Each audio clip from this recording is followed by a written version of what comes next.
se rapportent à des personnes dans les traitements. La priorité chez nous, c'est de partir d'abord.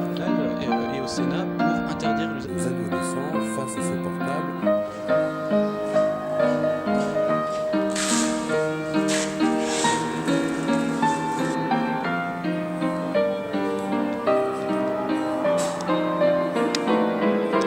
Bonjour Didier Leclerc. Bonjour. Vous êtes chef de travaux au lycée Aimé Césaire de Clisson, en Loire-Atlantique. Vous êtes à l'origine de la création de la plateforme Bournigal. C'est quoi cette plateforme? Bournigal.org, c'est une plateforme pour les professeurs de sciences de l'ingénieur. Après la réforme des sciences de l'ingénieur, donc il y a eu un plan de formation qui a été mis en place dans l'académie. Et dans le cadre de ce plan de formation, de nombreux collègues ont produit des ressources, et les formateurs en tout premier lieu, mais pas uniquement. Il était dommage ensuite que ces ressources ne soient pas mutualisées. L'idée, c'était aussi de penser aux futurs professeurs, ceux qui n'avaient pas pu suivre cette formation et qui allaient se retrouver devant les élèves, et de se dire que pour ces quelques professeurs, on ne pouvait pas de toute façon remettre en place une formation, c'était difficile. Ils allaient se retrouver un peu seuls. Donc on s'est dit que si on pouvait créer une plateforme d'abord pour conserver tout le travail qui avait été fait et l'enrichir ensuite du travail qui pouvait suivre, eh ben, ce serait quand même intéressant. Voilà. C'était l'origine. Plateforme de mutualisation, plateforme participative, plateforme de partage de ressources. Oui, c'est ça. On est vraiment sur du partage, sur du participatif, c'est ça. Bon, alors aujourd'hui, moi, je suis nommé professeur de STI dans l'académie. Je veux rentrer sur cette plateforme pour aller voir ce qui s'y fait. Comment je fais? Vous connectez bournigal.org, c'est tout. Donc c'est libre? Alors pour l'instant, c'est libre. On réfléchit quand même à mettre un accès par mot de passe. Un peu sécurisé quand même. Un peu sécurisé déjà pour que les corrigés ne soient pas forcément disponibles aux élèves. Donc voilà, il est effectivement question de mettre des mots de passe. Pour l'instant, on ne l'a pas fait. C'est en développement, je pense que ça vient. Très bien, bon, qu'est-ce qu'on trouve alors? Qu'est-ce que je trouve sur cette... Donnez-moi un exemple, on va aller voir sur votre plateforme. Qu'est-ce qu'on peut trouver? Alors on va trouver essentiellement des ressources pédagogiques, des dossiers techniques. Alors c'est classé, il y a plusieurs entrées possibles. Hein. On peut entrer soit par des centres d'intérêt, soit par des systèmes. Et on a des ressources logicielles aussi. On a aussi une recherche possible par mots-clés. Par tag. Voilà, par tag.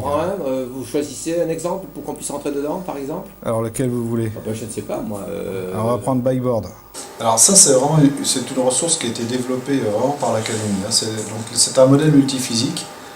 Donc on a un système, on a un Byboard, hein, qui est une petite trottinette électrique. Hein.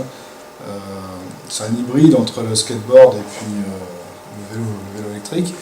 Et puis on a donc ici un banc d'essai. Alors le banc d'essai, il a été conçu par le lycée Appert. Ensuite, ça aussi, ça a été industrialisé et financé par la région pour l'ensemble des lycées. Donc c'est un travail de professeur, là, quand même. C'est un outil pédagogique. C'est 100% travail de professeur. De professeur qui a été industrialisé. Voilà, et financé ensuite par la région pour équiper les établissements. C'est ça. Donc on est bien dans une coopération, si je comprends bien, établissement, prof, entreprise. Ouais, c'est ça. Et un financement région pour l'équipement pédagogique des lycées. Voilà, on a eu le soutien de la région complet sur cette affaire. Et donc... et le type de ressources? Alors, le ressource, là, c'est le modèle multiphysique. Alors, on utilise un logiciel qui s'appelle MATLAB, qui permet de simuler toutes les parties mécaniques, de faire de la commande. C'est un logiciel de simulation. Voilà, de simulation. Donc, on intègre un peu toutes les données de fonctionnement du système. Et donc, on peut simuler ça avec les élèves. Alors, c'est un exemple de ressources en partage. Présentation générale, on a des sujets, donc ici on a différents exercices. On est dans le développement durable, parce qu'on parle du scooter électrique quand même en plus. Ouais, complètement, on part d'une problématique sociétale, donc on est toujours, donc on est complètement là-dedans. Ouais. Donc il y a eu un très très gros travail de développement par les collègues au niveau de l'académie.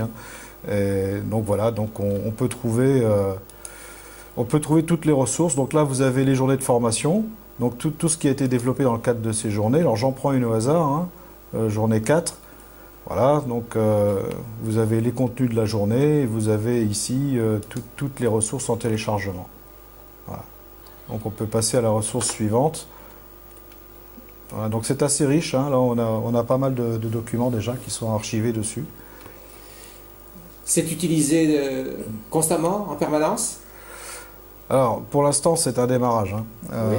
Pour l'instant c'est un démarrage. On a des contributions, elles ne sont pas excessivement nombreuses, mais on commence à avoir des contributions spontanées. Combien de professeurs s'abonnent? Alors sur l'académie on est 110 professeurs en sciences de l'ingénieur.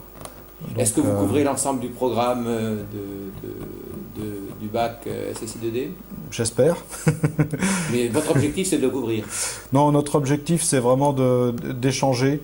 Voilà, c'est de faire en sorte que quelqu'un qui a fait une ressource dans un coin, que ce soit pas la peine d'aller la recréer si elle a déjà été faite. Il y a un forum derrière, mais qui marche pas encore.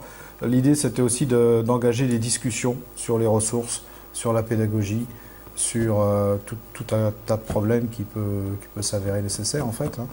Donc voilà, c'est surtout ça en fait. L'idée c'est vraiment de mutualiser. Après les gens mutualisent ceux qui veulent. Très bien, merci beaucoup Guy Leclerc.